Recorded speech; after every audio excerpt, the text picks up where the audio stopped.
In today's episode of the Challenge in the Spin podcast, I am joined by Deanna, a Canadian national pole champion, performer, instructor, and the founder of Divinity Polewear, an international brand that's reaching customers in over 50 countries. From performing on major stages alongside artists like Snoop Dogg to building a business from the ground up, Deanna's journey is such a powerful example of what's possible when a passion meets purpose. With a background in both gymnastics and psychology, her work sits at this really interesting intersection of both athleticism, entrepreneurship, and sensuality. And that's exactly what we're going to get into today. We talk about the stigma around pole, what it actually takes to build a creative career, and how it feels to be an entrepreneur within the pole community. This conversation is honest, it's inspiring, and one I think that so many people, whether you're in the pole world or not, will take something away from. So let's get into it. Thank you so much, Diana, for joining me on the Challenge in the Spin podcast. I'm really excited to jump in and get to know you a bit better. And thank you so much for reaching out and hearing a bit about your pole journey, and also really exciting elements to it, more about entrepreneurship as well and what you're up to recently. But I think it's important to start off to really people get to know you and your background into how you got to where you are today. So if you want to talk a wee bit about that, how you got into pole dancing and what drew you to it, and also what drew you to it at that time in your life. I have a background in gymnastics. Growing up, that was my number one passion and thing I was obsessed with. I never got to like a super advanced level, but I was really in love with it. I was really like looking for the next thing that was going to give me that same amount of joy.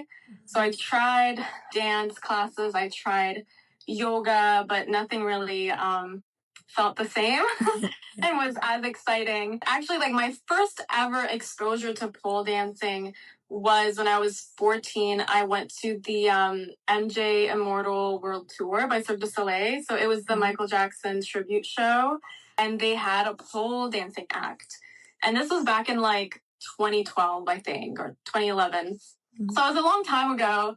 And I remember thinking like, wow, like that's so cool. But, I was 14, so I didn't think too much of it after that. But then, like after quitting gymnastics and trying different sports and, other activities, I was like, okay, like I really need to find something else that gives me that same amount of joy. And eventually, luckily, I came across a YouTube video of a pole dancer. I believe it was Anastasia Turova. I don't know how to pronounce her last name. But yeah, she's an icon in the pole world, and it was one of her competition routines. And yeah, after seeing the first video, I was like, oh my god, like I need to see more. So I started like looking for more pole dancing videos, and I just spent so much time watching all these YouTube videos of pole dancers, and I was like, wow, I wonder if there are any classes near me, because this is such a cool thing. And because I had a background in gymnastics, I felt like I could probably pick up on it easily. And luckily, like I found a studio near my house at the time, and I was 17. So like I was still living with my mom, and I was in school. I didn't even have a part-time job or anything. So I had no income of my own. So I had to ask my mom if she could sign me up for pole lessons. And obviously at first she was like, wait, like, what do you mean pole dancing? But, I showed her the videos that had really impressed me.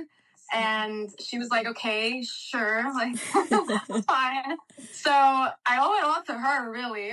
My first class, I instantly fell in love, although it was so much harder than I expected. Even with a background in gymnastics, it was so difficult and really so much more painful than I thought it would be.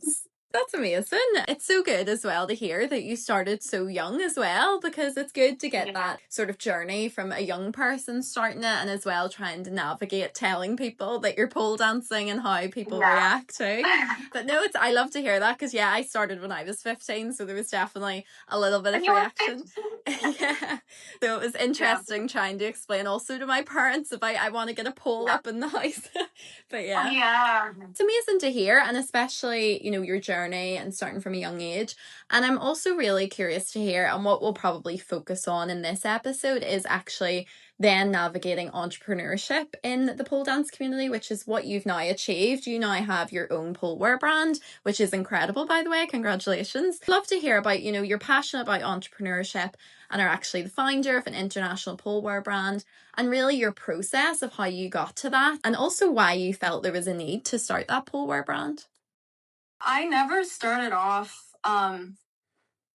thinking I want to start a business or I want to start a pole wear brand. Like, I never really considered myself to have an entrepreneurial spirit growing up. So, there was a lot of things that I felt like, oh yeah, I could see myself doing that, but owning a business was never on the list. So it's crazy that I'm here now. I think it's just, I was in university to become a psychologist, was passionate about psychology, but I also was really passionate about pole dancing. Yeah. My mom is a teacher, so obviously for her, education is super, super important. And for me as well. So I really did want to, finish my studies, and I got my bachelor's. Then after that, I was like, okay, like I've done everything right. Like I've been a straight A student my entire life, and I feel like if I'm going to try to make pole dancing work as a career, I should probably do it now, like in my 20s. I could always go back to school and like continue like higher education, get a master's, PhD. Like I'll always have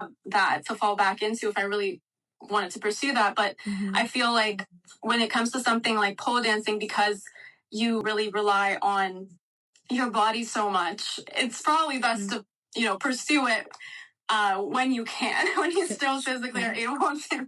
I mean, it was interesting how it kind of happened, because I got my diploma, and then I also won my first pole competition in the same month. And I also got hired at my first like real job. I was a research assistant, and it was like a 9-to-5 like office job at a hospital. All happened within the same month. And I was like, trying my best at this research assistant job, but I couldn't see myself doing that for the rest of my life. I don't know. I instantly felt like the 9-to-5 life is not for me, and I was not happy with it. And I was like, I need to do something else. Anyways, I ended up pursuing pole more seriously, I think, during the pandemic, because I started working from home, so I had more time, and I started giving online lessons. And they were really huge during the pandemic. Like everyone was taking online classes. And my Instagram, I gained some audience during that time. And I felt like, okay, if I'm going to pursue this, it should probably be now. So I felt like things kind of just fell into place. And then I was an instructor for several years. And then it got to a point where I was teaching a lot, and I felt tired, like physically, like exhausted. And I was like, okay, like I don't know how sustainable being an instructor really is, So I was like, I feel like I want to do something else as well that isn't so reliant on me having to exchange my time for money. So literally kind of just thought of like, okay, I should start like a pole business. And I just had that idea, but I didn't really know what to do or what to start until like, I think 2 years later, after I first had the thought. Yeah, I started competing again when the pandemic ended and things started opening up again. And I was really struggling with my outfit, my costume. I didn't know what to wear, because I needed to wear knee pads for the routine, because it was like a hard style sort of pole. And I just felt like, okay, like if I wear the knee pads, I feel like it's not going to be as cute. But like if I don't wear the knee pads, then like it's dangerous. And also, I needed to wear the ankle boots instead of the sandals. And on me personally, I don't love the look of ankle boots without thigh highs, because I just feel like they kind of cut the lines of my legs, and then the knee pads were like bulky on my legs, and I just felt like it ruined my lines. And I was like, okay, I love the look of like thigh high socks with the ankle boots, but I can't pull in them. So then I was like, how come no one's thought of doing, thigh highs with removable knee pads and that are grippy. So, I had searched for similar products, and the stuff I found was just not what I had in mind in terms of looks and aesthetics. So I was like, well, I could try to make my own. Like, I don't know. I was thinking, like, let's research more on like how to find suppliers and like how do people start brands. And eventually I guess I got the courage to start. And I mean, it was a process. Like, I had to go through like 3 samples before they got the product right. So it's not like, I just had an idea and then instantly, like, it was all good. It took like a year, really, of like preparation before I launched. And yeah, so after I got the sample right, I tested it for like months and months because I was competing. So it was the perfect testing opportunity. So I trained in them and competed in them and won. So I was like, okay, they're good. They're good. And then the feedback was amazing because everyone was like asking me, like, where'd you get those thigh highs? Like, I want to, get the same. And it was so exciting to see that people were hyped for it. So the first launch sold out in 12 hours. And I was really proud of myself. Yeah. Oh, that's incredible. Congratulations, honestly. I love to hear that. And I love to hear as well, like, the behind the scenes process. Because I think, everyone sees sort of the social media and the success of the business, but actually there's a lot of work and time that goes into the background about that. And it's so interesting to hear it. But yeah, I love that. And I loved as well hearing about, you really essentially had to take a risk. I mean, you had this 9-to-5 job, you were quite in a stable situation, but you knew that like this was something you wanted to pursue and you didn't want to stay within that 9-to-5 forever. And I think that's so encouraging for people listening, because there's a lot of times where people feel like, oh no, it's not the right time, but essentially it's never the right time. It's sort of just taking that step. Yeah, exactly. But no, so I'd love to hear more of sort of what were some of maybe the challenges or the hard decisions that you had to make through that process, and what did you essentially learn from the process of starting that business? It's an investment, right? So I had to use up all my savings, basically. So it's a huge risk, but I was like, okay, well, I'm at a place in my life where I can afford that risk right now. Maybe 10 years from now, I will be able to, but right now I can't. So I really just trusted that. And it was really challenging because I didn't have like a background in business. I really just learned everything myself as I went, and I was just Googling the answers to my problems and like watching YouTube videos, and that's all I did in my free time for like a year and a half, really. Thankfully, I didn't have any issues with like inventory. So like, sometimes I've heard horror stories where like people work on a sample and they get the sample right, but then when they order the batch of inventory, it's lower quality. So thankfully that was not the case. It was so scary because you never really know until you start getting people's feedback. So it could have gone both ways. But thankfully the feedback was so positive. I did have a lot of requests to increase my sizing. So I launched with just 4 sizes, which I think, is the safe thing to do. But I started getting a lot of DMs of people that were asking for larger sizes. And that was a little bit difficult at first because it felt like not everyone, but some people, it felt like the way that they were messaging me, it's like they were implying that I'm like not being inclusive, like on purpose or something, but it's really just like, I'm not like a big company here. Like, this is one person, starting something from scratch. So, that was a bit hard at first because it felt like, I couldn't really keep up with like what people were demanding. Thankfully, I did manage to increase the sizing within like a couple of months. So I thought what was really challenging is shipping. Like, there's a lot that goes into international shipping, and thankfully now I work with a fulfillment company. So I'm no longer the one that is in charge of like packaging each order.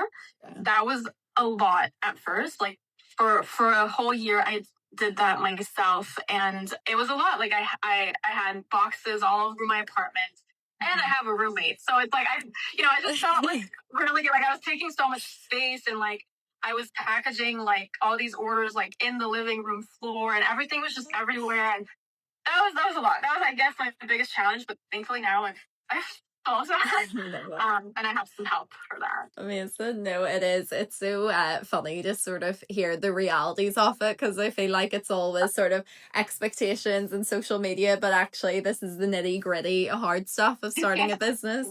Yeah. But yeah, and I think it's so important as well, that point about when you were getting messages and some people maybe applying about it's not inclusive and stuff, because I do think it's important that people actually hear what goes on behind the scenes in the background of being a business owner, because I know even with starting this podcast, I was really nervous. You know, the pole community, there's so much versatility with it. There's so many different people.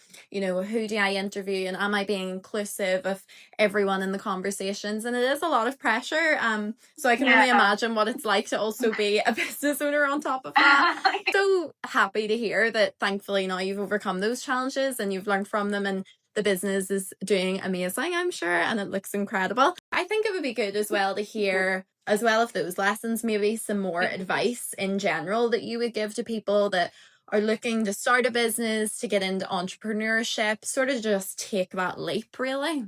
I would say if you have an idea and you test it and you get good feedback from those around you, like if people seem interested in what you're creating, I would say just trust that, you know. Honestly, that's what I did. Like I just trusted that I am a pole dancer and I felt a need for this product. I just trusted that other people would feel the same. And I'm now like 3 years in, and you know, the product I launched with is still our best-selling product. So that would be my second piece of advice: is start with just one product. Like I think a lot of people feel like they might need to start with like a few options or have like some variety in their collection, which you can get there eventually. But if you're just, you know, one person, like starting it all yourself, you don't want to spread yourself out too thin. You also don't know yet if the product is going to be good and if it's going to receive positive feedback. So it's better to just focus on one and like really perfect that one product before you start adding more. No, that's good advice. It's sort of like that thing of do one thing really good and focus on that, and then the rest will follow. But no, and I think it's really good as well to hear that like you're not going to please everyone instantly. So just take that time. As you said, with the sizing, it didn't happen overnight that then magically you had unlimited sizes. It took a few months. I think that's important to, you know, tell people and let people know, you know, if people are questioning things, or it's not going to happen overnight. It's a process, and we're all still learning too. But no, great advice. I love that. And what I loved as well in your bio, which is so applicable to this podcast, is you're really passionate about sort of challenging those stereotypes within pole dancing, and to showcase its versatility and its different dimensions. So I'd love to hear more about your perspective on this and why you think that's important. I think it's bigger than just within the pole community. I think it's more just like as women, like challenging stereotypes. Obviously, pole has its roots in sex work, right? So even if we might not be sex workers, we still have those assumptions on us and that prejudice put on us because we're pole dancing. So it's important to like be aware of that, whether you are a sex worker or not. If you're a woman, like you're always going to experience situations where you feel like you're underestimated or you're not really taken seriously. I feel like I've started experiencing that more starting a business. I have a little bit of a story where like I had applied for this government grant, and there was a lot of steps to get the grant, and I went through like basically all the steps, but at the very end, when I have to like present the business and talk about the business, they're like, oh, actually, like after further review, we can't associate with any controversial businesses. So like, we don't even want to hear about you because we see you on a pole. Like, no. And it's crazy to me because it's like, well, like, is it just the pole? Like, what if I was launching like a lingerie brand, you know? Like what if I was launching a bikini brand? Like, you know, what is it about pole specifically that like makes people so uncomfortable? And obviously I think it's the roots and sex work, but I think just in general, of course, like if we are pole dancer, like it's important to just, be respectful and like navigate those situations, also uplifting the roots of sex work and not like diminishing it. And it's hard because like, I will say like in business, I do try to present it as like a sport, a fitness activity, like, it's empowering. And I like, I'm not going to say that, I like present it with like sex work as like the first, facet of it. But I think that, we just have to do what we could do to just challenge that as women. Yeah, no, definitely. And I think that's something that's came up like many times in this podcast is, about uplifting the roots of pole dance and showcasing where it came from and being proud of that and recognizing that, but whilst also showing the versatility of it and that that's not for everyone and there's different elements to it.